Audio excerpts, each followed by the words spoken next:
Là, j'ai envie de faire un commentaire sur les exercices qu'on avait fait sur notion de fonction. Donc, le premier exercice, là, on parle déjà de fonctions particulières, c'est les droites. Donc, si on a un graphique semblable comme ça à une droite, on sait que c'est une fonction. Pourquoi c'est une fonction?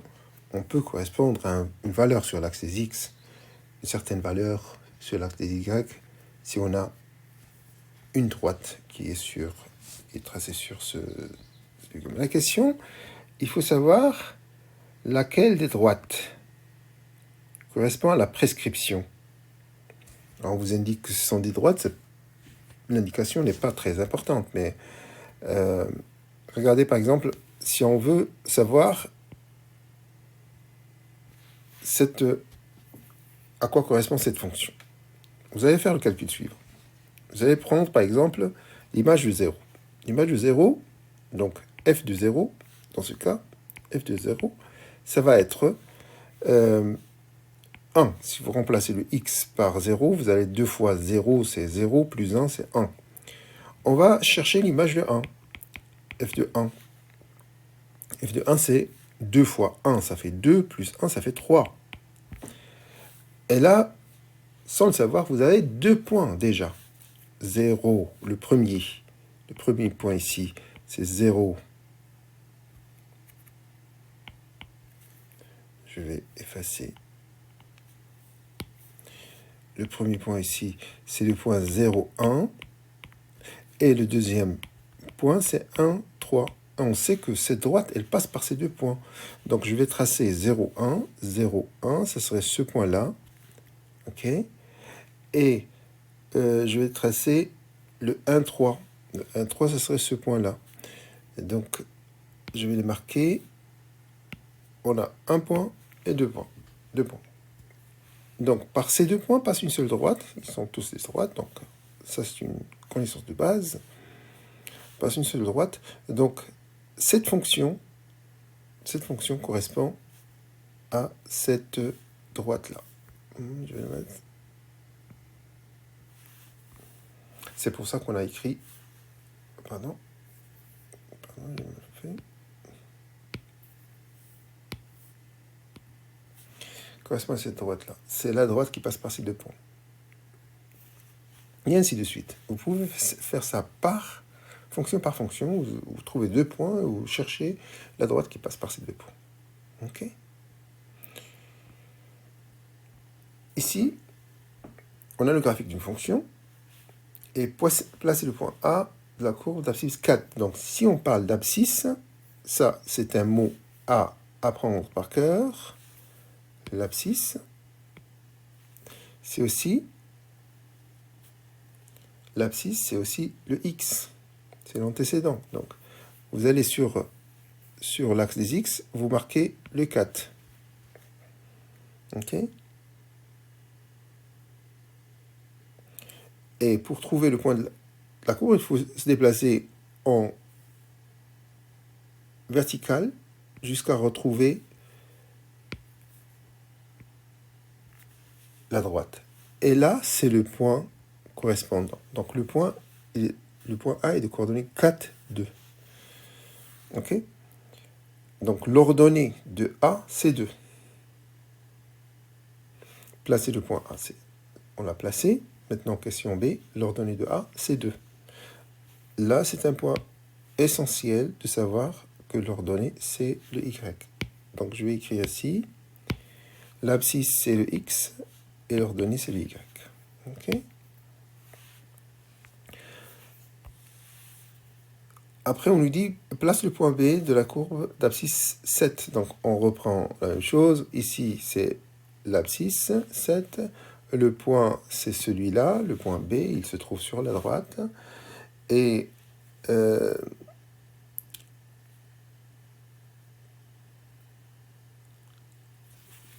placer le point C de la courbe. Voilà. Quelle est l'abscisse de C? Le point C, il est donné. Il est là. Et l'abscisse de ce point, c'est... Si on va verticalement sur l'axe des X, on retrouve l'abscisse. C'est le 2. Placer le point D de la courbe 2,5, donc vous avez 2,5, donc le point D, l'ordonnée c'est 2,5, donc vous cherchez le 2,5 sur l'axe des Y, parce que l'ordonnée c'est sur l'axe des Y, et vous déplacez verticalement, horizontalement, et vous allez retrouver un point sur la droite, et pour lire l'abscisse, vous descendez verticalement jusqu'à l'axe des X, vous allez retrouver le 5. Okay, le 5, c'est l'abscisse de D.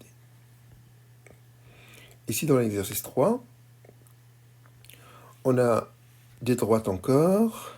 Quelles sont les coordonnées de A1, A2, A3, A4 ? Il suffit de lire des coordonnées. Pas de problème. Déduit en 4 égalités avec F1, F2, F3, F4. Donc, il faut écrire les égalités. Donc, quand on parle d'égalité, il faut écrire est égal. Qu'est-ce qui est égal à quoi? C'est que F1 de 1 c'est égal à 3, F2 de 1 c'est égal à 1,5, etc. Si vous prenez des fonctions comme ça, et vous avez une forme qui est des droites qui est y égale à mx plus b, ce m-là, c'est le coefficient directeur, c'est le coefficient de la fonction, le premier coefficient de la fonction. Pour le lire, il faut prendre la droite, se déplacer d'une unité, à partir d'un point de la droite, ils passent tous par là, hein, se déplacer d'une unité, et ce m-là, c'est compter combien de fois il faut monter pour retrouver la droite. Là, pour le cas, c'est 1, 2, 3, et vous allez dire que pour la droite D1, le M c'est 3. Pour F1, le M c'est 3. On va voir pour F2.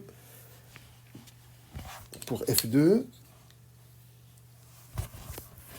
vous allez vous déplacer d'une unité et vous allez descendre de 2 unités, une unité et demie. Ok ? Ceci, c'est un rapport, donc, ce déplacement sur du haut en bas, c'est un déplacement qu'on va diviser par le déplacement sur l'axe des X. Et si on divise ça sur l'axe des X, donc je vais reprendre cette explication comme ça, on comprend bien ce qui se passe. On va diviser un déplacement orange par un déplacement vert. Et c'est ça le M. Le déplacement vert est toujours 1, on le choisit comme ça, pour faciliter les calculs. Donc, c'est le déplacement orange divisé par 1, c'est le déplacement orange, c'est 1,5. Donc, on peut dire que pour la droite D2, c'est 1,5, mais 1,5. Pardon, 1,5. Mais il faut savoir qu'on se déplace en bas. Se déplacer en bas, vers le bas, c'est avoir un déplacement négatif. Ok ? On pouvait dire, je me déplace de 2 unités, donc j'efface encore cette partie-là, pour vous expliquer. Je me déplace de 2 unités, d'abord. Donc ça va changer le calcul, mais pas énormément. Et après, je compte combien doit être le déplacement pour aller jusqu'à la droite.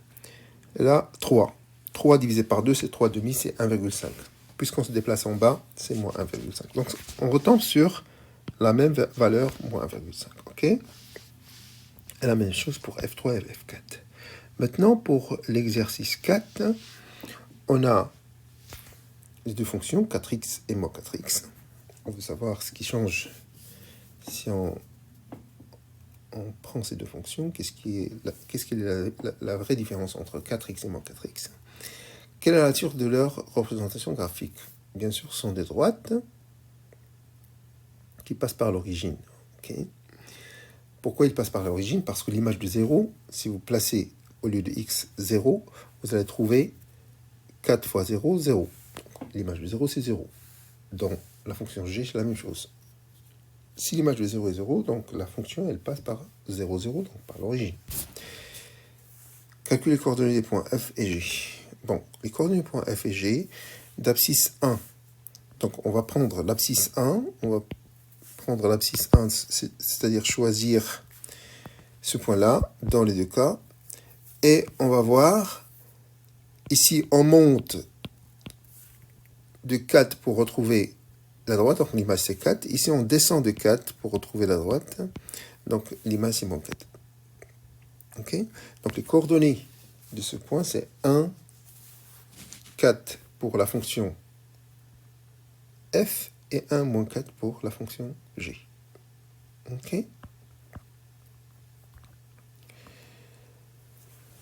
Pour l'exercice 5, on a un graphique. C'est plus général. Un graphique. Et on veut savoir placer un point. Donc, on connaît l'abscisse. Donc, on connaît le x. Le x, c'est 1. Donc, on choisit le 1. Il faut se déplacer jusqu'à la courbe. Donc, il faut monter de 1, 2, 3, de 3 unités jusqu'à la courbe. Donc, le point E, il est bien de coordonnées 1, 3. L'ordonnée, on vient de le calculer, c'est 3. Le point F d'abscisse 8, donc il faut se déplacer de 8 unités. Donc 1, 2, 3, 4, 5, 6, 7, 8. 8 unités. Et voir, il faut se déplacer de 2 unités en bas, donc c'est moins 2. L'ordonnée, c'est moins 2. Le point F, ici, il est de coordonnées 8, moins 2. OK. Il faut placer G1, G2, G3 de la courbe qui ont pour ordonnée 1. Donc, si on choisit l'ordonnée 1, il vaut mieux tracer une droite. Je vais tracer une droite en rouge. Comme ça, vous comprenez ce que je suis en train de faire, de dire. Voilà. Et voir combien de fois cette droite va rencontrer. La hauteur de cette droite, c'est 1. Hein, c'est une hauteur constante. Parce qu'on nous dit l'ordonnée, c'est 1. Donc, il faut voir combien de fois cette droite rencontre la courbe. La rencontre en 1, 2, 3 et 4 points. J'ai 1, j'ai 2, j'ai 3, j'ai 4. Okay. Et voilà les coordonnées de ces points. Vous n'avez qu'à lire. Combien de points on peut ordonner 1 pour ordonner moins 2. Donc, si on fait la même chose avec la droite de hauteur moins 2, vous allez voir qu'il y a 2 points qui correspondent à ça. Qui sont sur la courbe, qui passent par cette droite-là. Donc, le point H et F.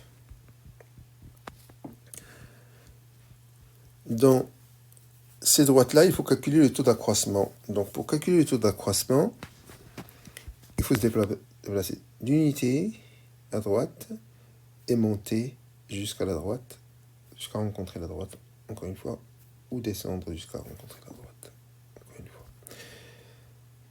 Par exemple, je vais prendre la droite D1.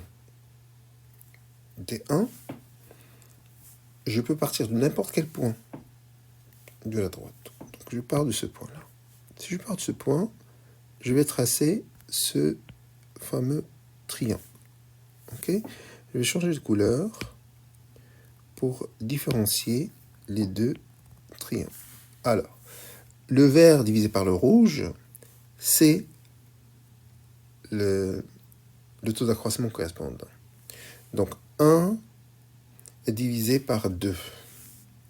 Donc, 1 divisé par 2, c'est le taux d'accroissement. Mais il faut faire attention. Si je me déplace de 2 unités à gauche, je dois descendre.